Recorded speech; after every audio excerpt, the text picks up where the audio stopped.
नमस्कार, मी विनायक क्षीरसागर. जनप्रवास लाईव्ह मध्ये आपल्या सर्वांचं स्वागत. जिल्ह्यातील ठळक घडामोडींचा घेऊया आढावा. सांगली मिरज कुपवाड महानगरपालिका निवडणूक प्रचारासाठी मंगळवारी 24 जुलैला भाजपचे प्रदेशाध्यक्ष रावसाहेब दानवे सांगलीत दाखल होत असून काँग्रेस राष्ट्रवादी विरोधात त्यांची तोफ धडाडणार आहे. दरम्यान महसूल मंत्री चंद्रकांत दादा पाटील हेही 2 दिवस सांगलीच्या दौऱ्यावर येत असून काँग्रेस राष्ट्रवादीला ते सडेतोड उत्तर देतील.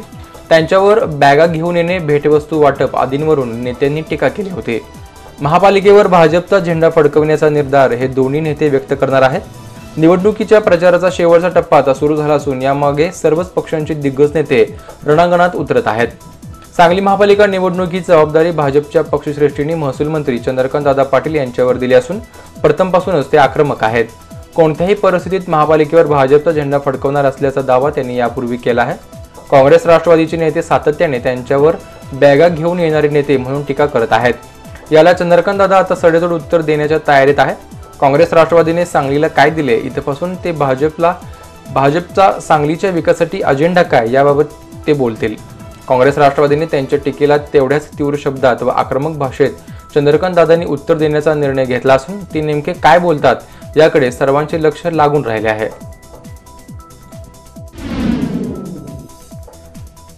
सरकारने गायीच्या दुधासाठी 5 रुपयांचे अनुदान दिले आहे. पश्चिम महाराष्ट्रातील दूध संघ सध्या 23 रुपये दर देतात. अनुदान मिळाल्याने आता दुधाला 28 रुपये मिळाले पाहिजेत, परंतु आता दरवाढीच्या या निमित्ताने पांढऱ्या दुधातील काळे बोके शोधणार असल्याचा इशारा कृषी राज्यमंत्री सदाभाऊ खोत यांनी पत्रकार परिषदेत दिला. दूध संघाने तोटा भरून काढण्यासाठी की शेतकऱ्यांना देण्यासाठी अनुदान घेतले याचा उलगडा होईल. 28 रुपयांपेक्षा कमी दर दिल्यास सरकारच्या तिजोरीवर डल्ला मारणाऱ्या दूध संघाचे 3 रुपयांचे अनुदान परत घेण्यात येईल असेही त्यांनी यावेळी स्पष्ट केले. सांगली येथील ऑफिसर्स क्लब येथे कृषी राज्यमंत्री सदाभाऊ खोत यांनी पत्रकारांशी चर्चा केली. गायीच्या दुधाचा प्रश्न राज्यात नव्हे तर देश पातळीवरचा होता. दूध पावडरीचा दर घसरल्याने त्याचा फटका देखील बसलाय. सरकारने दूध बुकलीला 5 रुपयांचे अनुदान देण्याचा निर्णय यापूर्वीच घेतला होता, परंतु थेट शेतकऱ्यांच्या खात्यावर रक्कम जमा करणे अशक्य होते. विदर्भ मराठवाड्यात गायीच्या दुधाला 18 ते 20 रुपये लिटरला भाव दिला जातो. पश्चिम महाराष्ट्रातील सांगली, कोल्हापूर आणि सातारा जिल्ह्यातील दूध संघ 23 रुपये दर देतात. आता सरकारने 5 रुपयांचे अनुदान दिले आहे, त्यामुळे या जिल्ह्यातील दूध संघाने 28 रुपये लिटरला दर दिला पाहिजे. जर त्यांनी दर न दिल्यास समजून घ्यावे लागेल सरकारच्या तिजोरीवर डल्ला मारला. टेंबू योजनेचा पंतप्रधान कृषी सिंचन योजनेमध्ये समावेश करण्यात आला आहे. त्यामुळे शासनाच्या सहकार विभागाने काढलेल्या 24 जुलै 2017 रोजी शेतकऱ्यांना ठिबकचे अनुदान बंद करण्याचा आदेश यावेळी काढण्यात आला आहे. सहकार विभागाच्या आदेशाची माहिती घेण्यात येईल, परंतु टेंबू योजना लाभ क्षेत्रातील शेतकऱ्यांचे ठिबक सिंचन योजनेचे अनुदान बंद करणार नसल्याचे कृषी मंत्री सदाभाऊ खोत यांनी स्पष्ट केले.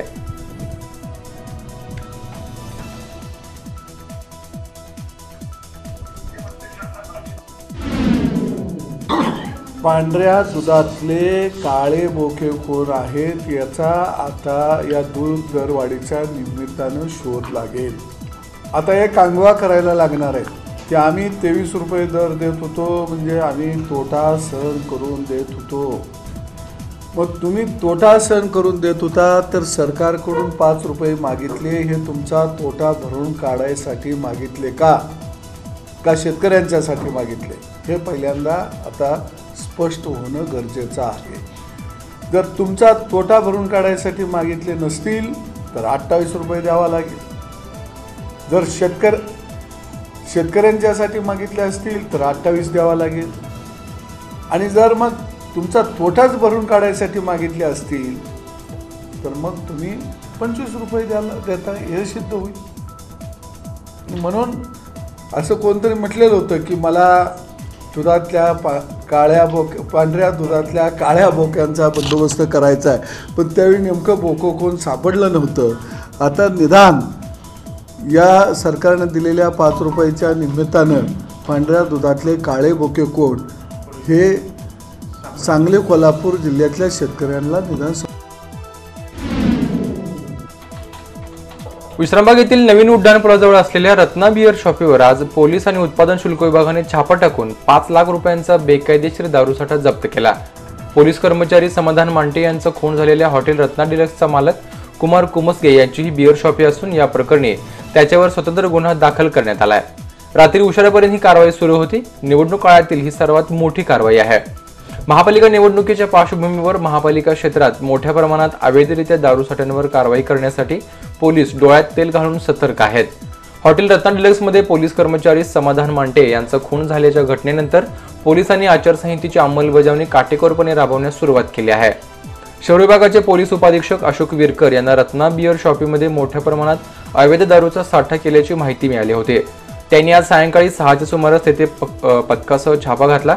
त्यावेळी तेथे शॉपीच्या खाली 2 गोडाऊनमध्ये मोठ्या प्रमाणात दारूच्या बॉक्सचा साठा असल्याचे दिसून आले. त्यांनी उत्पादन शुल्कचे सांगली अधीक्षक कीर्ती शेडगे यांना याची माहिती दिली. त्यानंतर श्रीमती शेडगे यांनी पथकासह येथे जाऊन तपासणी करून सर्व साठा जप्त करून शॉपी आणि गोडाऊन सील केले आहे. त्यानुसार आमच्या माहितीनुसार या रत्ना शॉपच्या बिअर शॉपच्या खाली 2 गोडाऊनमध्ये इल्लीगल लिकर साठा असल्याबाबतची माहिती मिळालेली होती. त्या माहितीच्या अनुषंगाने आम्ही या ठिकाणी आल्यानंतर ते गोडाऊनची पाहणी केली असता त्याच्यामध्ये अवैधरित्या मतदारांना प्रलोभन देण्यासाठी या ठिकाणी अवैध दारू साठा मोठ्या प्रमाणात असल्याचे निदर्शनास आले. त्या अनुषंगाने आम्ही एक्साईज डिपार्टमेंटच्या पूर्ण अधिकाऱ्यांना सुद्धा याची कल्पना दिली आणि त्या अनुषंगाने जवळपास या ठिकाणी आतापर्यंत एका गोडाऊनमध्ये पोलिसांनी 270 बॉक्स दारूचे जप्त केलेले आहेत. दुसऱ्या गोडाऊनमध्ये जो काय मुद्देमाल आहे त्याचीसुद्धा आता सध्या मोजणी चालू आहे आणि अशा पद्धतीनं या बियर शॉपीचे जे मालक आहेत कुमार उमजगे यांच्यावर आम्ही आणि त्यांचे जे मॅनेजर आहेत यांच्यावर सुद्धा कायदेशीर कारवाई करणार आहोत. धन्यवाद. अजून मोजमाप चालू आहे. आत्तापर्यंत 270 बॉक्स अवैधरित्या दारूचा साठा आपल्याला मिळालेला आहे. भाजपाच्या विकास रथाला रोखणे हे विरोधी पक्षांना अवघड आहे. त्यामुळेच नेहमी काँग्रेसच्या विरोधात लढणाऱ्या राष्ट्रवादीला सांगली मिरज कुपवाड महापालिकेत आघाडी करावी लागली. राष्ट्रवादीच्या प्रदेशाध्यक्षांना अपयश समोर दिसत असल्यानेच आघाडीचा घाट घालण्यात आला असून प्रथम आघाडी करण्यात तुम्ही पुढाकार का घेतला याचे उत्तर जनतेला द्यावे असा प्रश्न जलसंधारण मंत्री प्राध्यापक राम शिंदे यांनी आमदार जयंत पाटील यांचे नाव न घेता पत्रकार बैठकीत उपस्थित केला. शिंदे म्हणाले 20 वर्षात कोणतीच विकास कामे झालेली नाहीत. अमृत योजनेचे काम प्रलंबित का ठेवण्यात आले यामागे कोणत्या शक्ती कार्यरत आहेत याची उत्तरे सांगलीकरांना मिळाली पाहिजेत. एकट्या भाजपाने सर्व जागांवर उमेदवार उभे केले आहेत. यामध्ये किती आयात आहेत हा प्रश्नच गैरलागू आहे. ज्यांना पक्षाचा विचार पटला त्यांनीच पक्षामध्ये प्रवेश केला असून ते सर्वजण कमळ या चिन्हावर निवडणूक लढवित आहेत. काँग्रेस राष्ट्रवादीसह शिवसेनेलाही सर्व जागांवर स्वबळावर उमेदवार उभे करता आलेले नाहीत. भाजपा सत्तेवर आल्यावर प्रसंगी विकास आराखडा बदलण्यास मागे पुढे पाहणार नाही. शहरातील मूलभूत समस्यांची सोडवणूक करण्यास आम्ही प्राधान्य देणार असल्याचेही त्यांनी यावेळी सांगितले. यावेळी आमदार सुधीर गाडगिरी, आमदार सुरेश खाडे, दीपक बाबा शिंदे, मकरंद देशपांडे, शेखर इनामदार आदी उपस्थित होते. आमचा दावा आहे की आम्ही तिथे मूलभूत सुविधा देण्यासाठी नियोजनबद्ध आराखडा परिपूर्णतेकडे घेऊन जात आहोत. परंतु त्यांनी इतर महापालिकेचे उदाहरणं देत असताना स्वतःच्या महापालिकेमध्ये किती दिवे लावले ते सांगावं. त्यामुळे दुसऱ्यांच्यावरती टीका टिप्पणी करून फक्त लोकांचं लक्ष विचलित करायचं हा काँग्रेस राष्ट्रवादीचा पहिल्यापासूनचा राहिलेला खेळ आहे. परंतु हा खेळ या सांगली मिरज कुपवाडमध्ये जनता उधळून लावल्याशिवाय राहणार. त्या पद्धतीनं महापालिकेने DPR तयार केला. कुठले तरी आपल्या बगल बच्च्यांचं क्षेत्र वाचवायचं, कोणाला ज्याला कोणी वाली नाही अशा लोकांच्यावरती जाणीवपूर्वक आरक्षण निश्चित करायची अशा पद्धतीचं त्यांनी माझ्याकडे तक्रारी केल्या आणि त्या संदर्भामध्ये निश्चित स्वरूपामध्ये आमची सत्ता प्राप्त झाल्याच्या नंतर त्या संदर्भामध्ये सखोल अभ्यास करून आवश्यक ती या शहराच्या विकासाच्या दृष्टिकोनातून आम्ही आराखडा तयार करू. कोणावरती अन्याय होऊ देणार नाही. त्यामुळे बदल करायची आवश्यकता भासली तरी तो आराखडा आम्ही बदल करू. प्रदेशाध्यक्षाला स्वतःच्या जिल्ह्यामध्ये आणि शहरामध्येच युती करावं लागली हेच त्यांचं आता अपयश आहे. ते स्वतंत्र स्वतःच्या ताकदीवरती आतापर्यंत लढले, आताच का काँग्रेसवर गेले? त्याच्यामुळे त्यांना त्यांचं अपयश दिसतंय. भारतीय जनता पार्टी जिंकणार आहे. आतापर्यंत त्यांनी काँग्रेसबरोबर युती केली नाही, आता का केली?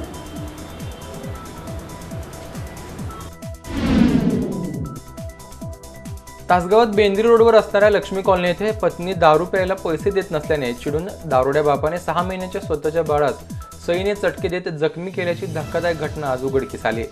अतुल हनुमंत मुळीक असे या निर्दयी बापाचे नाव आहे। याची तक्रार पत्नी मनीषा अतुल मुळीक यांनी तासगाव पोलिसात दिली आहे। या प्रकरणी अतुल याच्या विरोधात पोलिसात गुन्हा दाखल झालाय। अतुल हा व्यसनी असून त्यास दारूचे व्यसन आहे। दारूच्या पैशावरून तो वारंवार भांडणे काढत होता। रविवारी याच प्रकरणावरून त्याचा वाद झाला। वादानंतर काही वेळाने अतुलने तापलेली सळी आणत लहान बाळाच्या डाव्या पायास चटका दिला। बाळाने आक्रोश करताच कामात असलेल्या मनीषा मुळीक धावत आल्या व समोरचा प्रकार बघताच त्यांनी आरडाओरडा केला। यावेळी अतुलने तेथून पळ काढला। जखमी बाळास रुग्णालयात दाखल करण्यात आले असून त्याच्या पायास फोड आले आहेत। या प्रकरणी अतुल याच्या विरोधात पोलिसात गुन्हा दाखल झालाय। सांगली महापालिका निवडणूक प्रचाराची सर्व पक्षांकडून सर्वच पातळीवर जोरदार प्रचार सुरू आहे। निवडणुकीची धामधूम सुरू असतानाच सोशल मीडियावर एक पोस्ट व्हायरल करणे एका व्यक्तीला चांगलेच महागात पडले आहे। प्रचारासाठी सोशल मीडियाचा वापर पक्ष आणि उमेदवार मोठ्या ताकदीने करत आहेत। निवडणुकीच्या काळात कोणताही अनुचित प्रकार घडू नये यासाठी प्रशासनाने सोशल मीडियावर करडी नजर ठेवली आहे। निवडणुकीच्या पार्श्वभूमीवर मतदानासाठी गुजरातमधून ईव्हीएम मशीन दाखल झाले आहेत असा मेसेज सध्या सांगलीतील सोशल मीडियावर जोरदार व्हायरल झाला आहे।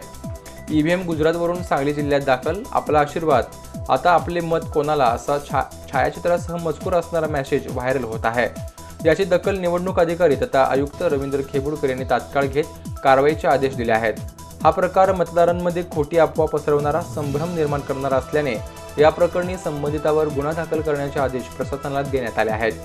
या प्रकरणी फिर्याद दाखल होताच मिरज शहर पोलिसांनी तातडीने तपास करत हौसेराव साठे या व्यक्तीविरोधात गुन्हा दाखल केला आहे।